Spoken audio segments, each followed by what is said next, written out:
Ok la tribu, aujourd'hui on débunk un mythe de productivité, c'est celui selon lequel les tâches non terminées qui s'accumulent dans ta to-do sont une malédiction dont il faut se débarrasser le plus rapidement possible.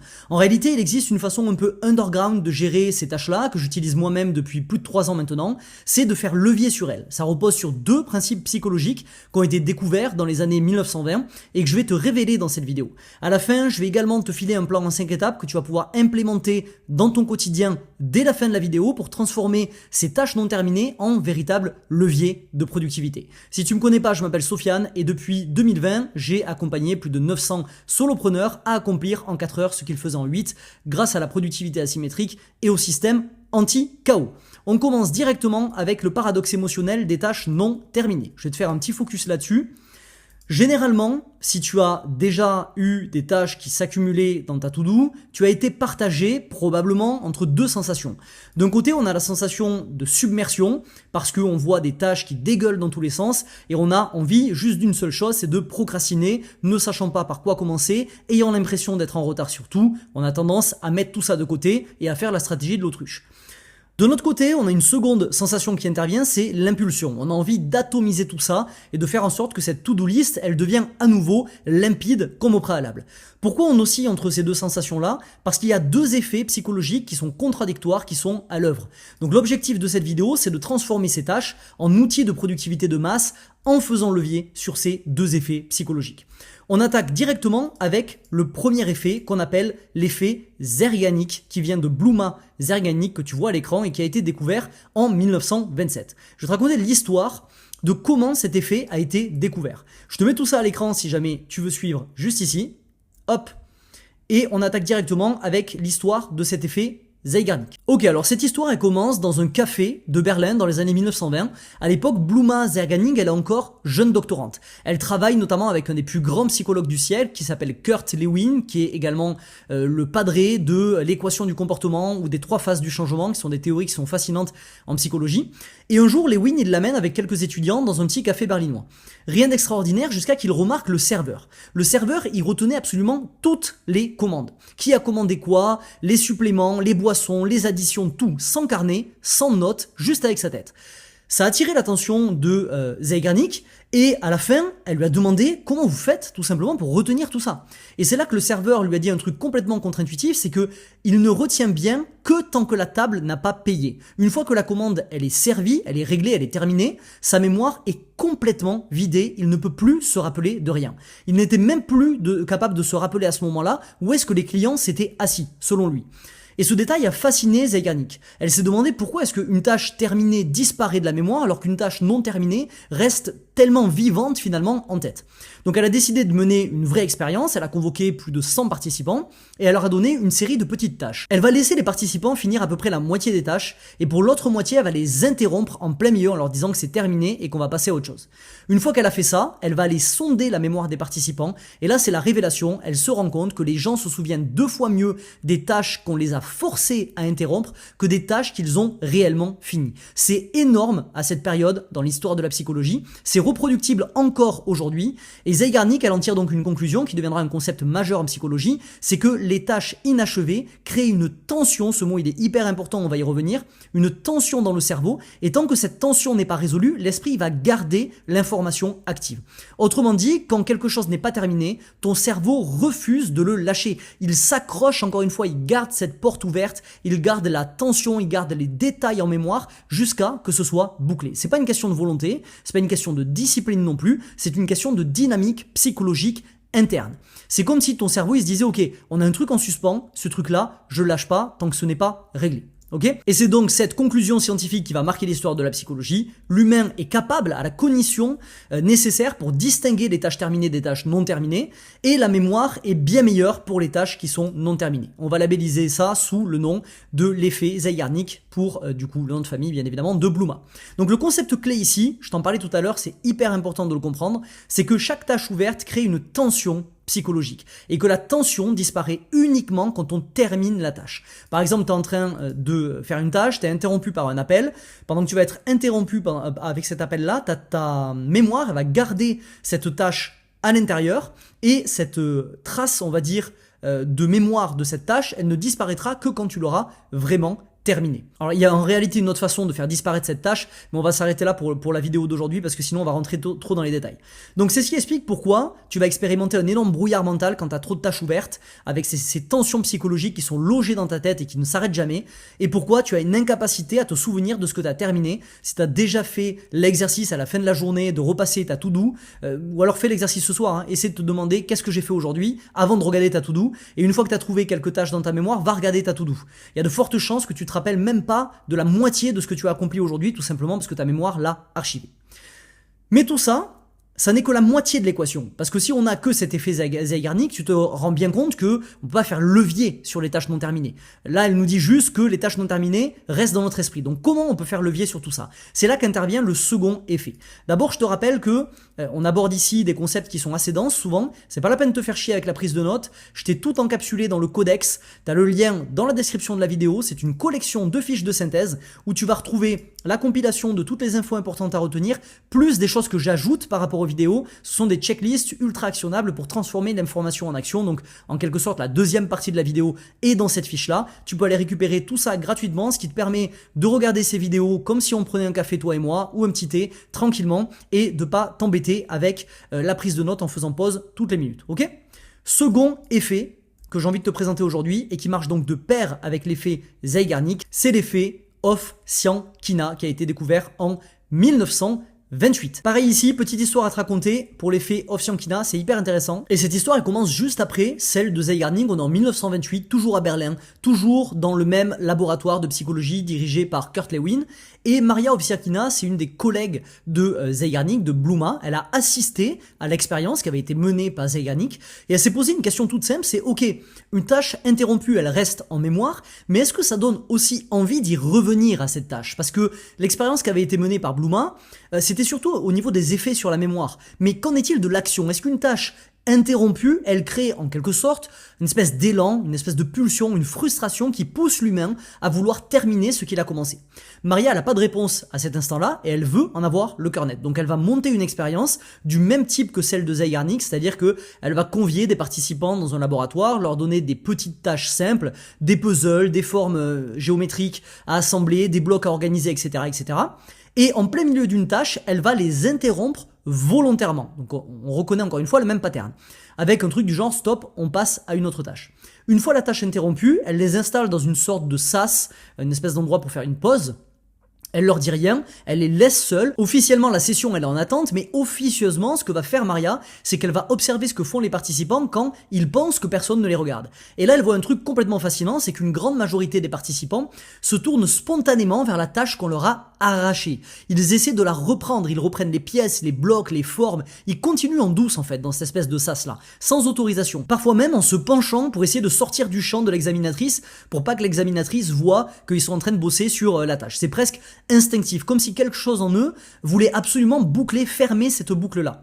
Et Maria se rend compte qu'il se passe quelque chose de très profond à un niveau psychologique, c'est que dès qu'une tâche est interrompue sans être terminée, l'humain il ressent cette tension interne dont je te parlais il y a quelques instants. Une tension qui se calme que quand on retourne à la tâche qui a été terminée. Et c'est à ce moment-là que finalement elle a découvert l'effet Ovsiankina qui dit que les tâches non terminées ne font pas qu'activer la mémoire, elles activent aussi le comportement, le désir, l'impulsion d'achèvement. Elle a labellisé ça sous le nom de l'effet Ovsiankina bien évidemment. Et ce que ça signifie dit simplement, c'est que on a beaucoup plus envie de terminer une tâche interrompue qu'on a envie de commencer une tâche nouvelle. C'est la conclusion de cette expérience-là. Comparé à une tâche qui n'a pas encore été commencée, l'humain a tendance à avoir une irrépressible envie de s'attaquer aux tâches non terminées. Les implications psychologiques de tout ça, on l'a vu finalement avec l'histoire, avec le récit. Il y a la tâche non commencée qui ne crée aucune tension et aucune impulsion naturelle, alors que la tâche commencée, elle génère un inconfort cognitivo-émotionnel, une tension interne, une impulsion forte à réduire cette tension. Reprendre la tâche, c'est restaurer l'équilibre interne, et donc commencer est beaucoup plus efficace que planifier quand on cherche à construire un momentum. Ça vient aussi avec la théorie qu'on appelle la théorie du champ, en interprétation gestaltiste, parce que Kurt Lewin est un psychologue gestaltiste. Je ne sais pas exactement pour Bluma et Maria, mais je pense que elles se sont du coup inscrites dans ce courant-là, étant donné qu'elles travaillaient dans le laboratoire. Le fondement de la théorie qu'on a juste ici du champ, elle dit que toute tâche ouverte crée un champ psychologique inachevé, que ce champ inachevé crée la tension structurelle, que la tension cherche simplement à se réduire, ce qui fait qu'on enclenche ce mécanisme de closure, donc de fermeture du champ, en repartant à l'action. La conséquence, c'est que le simple fait de commencer te donne du momentum, parce que commencer, ça crée ce champ qui crée cette tension et qui crée l'impulsion d'agir. L'élément oublié, qui est hyper important, c'est que même si une tâche n'était pas motivante au départ, le commencement crée la motivation. L'absence de fin renforce l'élan. C'est capital à comprendre. Parce que ça veut dire que la motivation n'est pas un prérequis pour agir avec l'effet Ovsiankina, mais bien que la motivation émerge après le démarrage. Commencer, ça va donc être un déclencheur psychologique et pas un acte secondaire. C'est très important de comprendre cet aspect-là de cet effet psychologique. Donc la conclusion sur cet effet, même si on sait qu'on n'aura pas le temps de finir, quelque chose en une seule fois, il est très intéressant de commencer cette chose aussi vite que possible. Maintenant qu'on a fait état de ces deux effets psychologiques-là, on peut se demander comment les utiliser sans se brûler. Parce que tu te doutes qu'il y a quand même des effets pervers à essayer d'accumuler les tâches non terminées dans sa to-do. Donc déjà, il y a un prérequis qui est indispensable. C'est que les tâches ne doivent pas rester ouvertes trop longtemps. L'idée, c'est pas de dire ici qu'il faut que tu aies une montagne de tâches non terminées dans ta to-do, ça ne ferait aucun sens. L'idée ici, c'est de te dire, ok, si tu en as, tu peux faire levier dessus, mais essaie évidemment de ne pas les garder trop longtemps ouvertes dans ta to-do. Pourquoi ? Parce que tu risques de basculer dans ce que Karen Horney, psychologue, appelle la tyrannie des shoulds, des jeux de vrai. C'est quand tu crées un décalage entre ton actual self et ton ideal self, donc deux des trois types de moi qu'on est censé avoir à l'intérieur de nous. Et en fait, ce décalage entre ce que tu sais que tu devrais faire mais que tu ne fais pas et ce que tu es effectivement en train de faire peut à terme impliquer une estime de soi qui est fracturée, un stress chronique, etc. Et on ne veut pas tomber là-dedans, bien évidemment. Donc, le plan en 5 étapes pour transformer les tâches non terminées en levier. Premièrement, il faut absolument que tu développes le réflexe de commencer même si tu ne peux pas finir, c'est capital. Attendre le bon moment, c'est moins productif que se lancer tête baissée dans une tâche. Je préférerais toujours un biais d'action, un biais d'inaction et un biais de la réflexion dans la tribu des starters. Je préfère largement avoir des starters qui font tête baissée en réfléchissant peu plutôt qu'avoir des starters qui réfléchissent pendant des heures en tant que bons overthinkers que nous sommes mais qui n'agissent jamais. D'où le mantra 80% d'action, 20% d'analyse. On veut vraiment être majoritairement dans l'action. Plus tôt tu commences, plus tôt l'effet Ovsiankina travaille pour toi, c'est pour ça que c'est intéressant. C'est pour moi une stratégie personnelle que j'active depuis plus de 3 ans maintenant, comme je te disais en introduction. Surtout les projets que je juge effrayants, notamment les projets de type gros programme d'accompagnement, gros programme de formation, gros projets créatifs comme le world building sur lequel je travaillais, etc., etc. Pour tous ces projets-là, je vais démarrer le plus rapidement possible une micro-action pour mettre mon cerveau en mode on. Je vais l'activer, je vais dire ok, à partir de maintenant, on a enclenché le taf sur ce livrable-là. Donc ta mission est d'y réfléchir en arrière-plan pour m'aider à avancer là-dessus.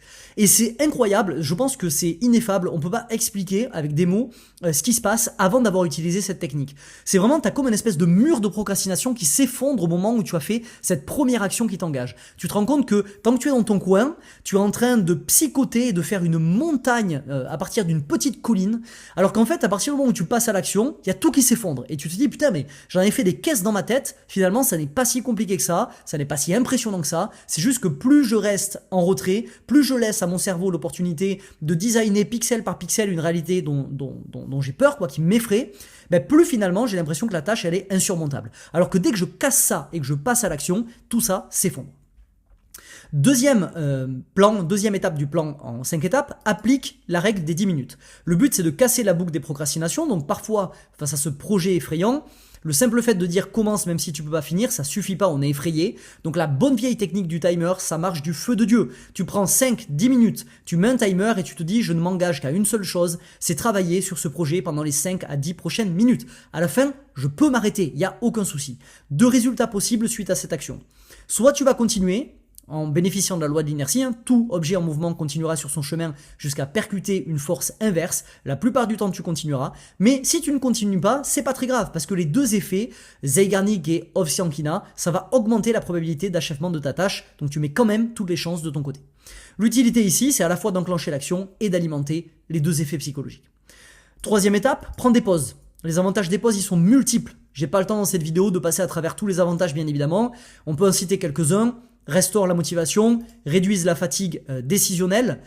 Ça va permettre également Alors du coup là c'est pas du tout la bonne note, je t'avais mis ici normalement la note sur la fatigue décisionnelle, donc il y a dû avoir un bug qui parlait du phénomène d'ego depletion dont j'ai déjà parlé dans une précédente vidéo.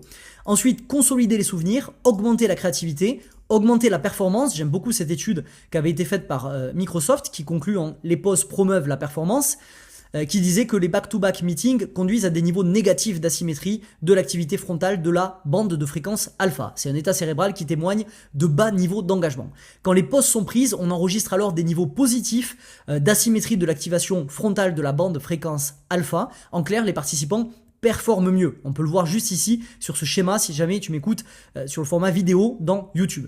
Donc c'est une étude qui a été conduite par Microsoft qui est hyper intéressante à regarder et qui conclut sur cette hausse de la performance. Et puis ça améliore le bien-être. Donc c'est quelque chose qu'on veut inclure quand on est dans cette stratégie de s'attaquer tête baissée aux projets qui ne sont pas qui sont effrayants finalement pour enclencher l'effet Ovsiankina. Ensuite, on va évaluer les tâches de manière critique. C'est-à-dire que si on se rend compte que, au bout d'un moment, il y a toujours des tâches que l'on ne fait jamais, elles traînent malgré tout dans notre to-do, on va essayer de vérifier sa priorité réelle. Tu as 2 outils immédiats pour faire ça. Le postulat, c'est de se dire que probablement, cette tâche n'est pas prioritaire parce que tu n'arrives pas à te mettre dedans. Pour jauger sa priorité immédiate, tu peux utiliser 2 outils qui sont des outils qui sont pas les plus performants qui existent, mais qui font le taf, qui dépannent. On a la matrice d'Eisenhower que tout le monde connaît, qui classifie les tâches selon 2 critères, l'urgence et la performance. On va se retrouver ici avec des tâches qui sont importantes et urgentes. Ce sont les tâches sur lesquelles on doit s'atteler au quotidien. On a enfin les tâches qui sont importantes et non urgentes. Paradoxalement, peu de gens les comprennent, ces tâches-là, mais ce sont les tâches les plus importantes que tu as à faire. L'urgent est rarement important, ou en tout cas il est rarement aussi important que ce qui est non urgent. Le non urgent, c'est la planification long terme. La décennie et la nouvelle année, c'est cette pensée long terme dans le jeu infini qui est le business et la vie, qui te permet de performer et qui te permet de tirer ton épingle du jeu. Donc ce cadre en 2, c'est très certainement le plus important de tous, en tout cas pour moi, et c'est celui le plus sous-estimé. Évidemment, après on a les tâches non importantes et urgentes que tu m'atomises, tu leur mets une belle branlée parce qu'elles n'ont rien à faire ici, et ensuite tu as les tâches non importantes mais urgentes, et ces tâches non importantes mais urgentes, on essaie de les déléguer, que ce soit à l'IA, que ce soit à une équipe, etc. etc. Si tu es dans une optique minimaliste énorme, tu peux également tout simplement les supprimer. C'est ce que je fais par exemple de mon côté. Si c'est pas important, tout ce qui est pas important, ça dégage tout simplement. Mosco, c'est une matrice que tu peux utiliser, qui est un peu plus pertinente à mon sens, qui permet d'un peu mieux naviguer avec la difficulté, on va dire, dans le taf des knowledge workers, des travailleurs du savoir, que la matrice d'Eisenhower, qui est un peu plus au goût du jour. Ça permet de classer toutes nos tâches selon 4 critères: must, should, could, want, d'où Mosco. Must, ça correspond à tout ce qui n'est pas négociable, ce sont les tâches critiques à faire ASAP. Les should, ça correspond à toutes les obligations importantes mais non critiques. Travailler sur ces obligations, ça va augmenter les chances de réussite du projet, mais elles ne sont pas essentielles, elles ne sont pas critiques en cas d'échec. Ensuite, ta could correspond à toutes les tâches nice to have. Travailler sur ces tâches, ça peut ajouter une plus-value, on va dire, mais ça peut facilement être mis de côté ou ignoré si on manque de ressources. Et ensuite, les want, c'est toutes les tâches que je ne ferai pas. Tout ce qui est dans cette catégorie doit être retiré de ta to-do. Ces obligations ne sont soit pas appropriées à cet instant, soit non alignées avec tes objectifs finaux. Il y a une granularité qui est meilleure et qui permet du coup de classer les priorités de nos tâches d'une façon un peu plus pertinente. Évidemment, comme je le mettais dans la remarque, je te le redis, c'est moins précis qu'une vraie définition d'objectif, mais c'est efficace en dépannage. Si tu veux aller plus loin avec un vrai framework qui fonctionne, qui a été prouvé depuis 3 ans, il y a mon programme qui sert à faire ça, planification annuelle, tu as le lien dans la description. 5e étape, pratique la compassion. Le risque de ces 2 effets, Zeigarnik et Ovsiankina, c'est de créer une espèce de stress accumulé. Parce que on va commencer à se dire, ok, finalement, toutes les tâches qui sont inachevées dans ma to-do, je peux finalement bosser dessus. J'ai toutes ces boucles qui sont dans ma tête, cette tension qui se crée et qui me donne envie d'avancer dessus. Donc, ne te blâme pas pour une to-do list longue, ok? La métaphore de la to-do, j'aurais pu la mettre là. La métaphore de la to-do est une rivière, elle s'écoule, elle n'est jamais vraiment finie. L'idée, c'est de voir ta to-do comme une rivière qui s'écoule à l'infini, dans laquelle tu vas piocher en fonction de ton contexte, et non pas comme un seau qu'il faut vider. J'en parle en détail dans cet article. Ta to-do list est une rivière que tu trouveras sur mon blog, tu as l'URL juste ici, si jamais ça t'intéresse de creuser. Les stratégies anti-stress qu'on peut mettre en place, une compréhension envers soi-même, bien évidemment, faire preuve de compassion. Le journaling pour rester connecté à soi, moi je le fais personnellement à travers mon framework Daemon, qui est le programme de journaling de la TDS que tu trouveras également dans la description. De la méditation pour calmer le mental, tu l'as entendu maintes et maintes fois, et le sport pour dissiper la tension, bien évidemment. Tous ces outils servent comme stratégie anti-stress pour pratiquer cette compassion et ne pas finir en burn-out cognitif Burnout cognitif, c'est un peu un pléonasme. En burnout, ça va suffire, dû à toutes ces boucles qui sont ouvertes dans notre tête et qu'on ne referme jamais. Ok ? Récapitulatif, clé de tout ça. Les tâches non terminées peuvent être des opportunités si elles sont bien gérées. C'est vraiment le mindset shift que j'ai envie que tu opères avec cette vidéo aujourd'hui, c'est de te dire que ces tâches non terminées ne sont pas forcément des choses perdues dans ta to-do, qui créent de la tension et sur lesquelles on ne peut extraire aucune espèce de matière. Si on sait comment les activer, ça peut devenir des outils de productivité. Donc les points essentiels, c'est commence même sans finir. Dès que tu peux commencer, mets un pied à l'étrier, ça va t'aider. On va faire le levier sur ces deux effets psychologiques. La règle des 10 minutes, elle est là pour t'aider à agir. Fais des pauses stratégiques et analyse critique des tâches persistantes. Utilise la règle des 2 semaines. Si ça traîne depuis 2 semaines, cette tâche, elle est peut-être pas alignée avec tes vrais objectifs. Donc réévalue la priorité de cette tâche. Et si elle n'est pas alignée, tu élagues tout simplement, tu atomises le museau à ces tâches-là. Ok ?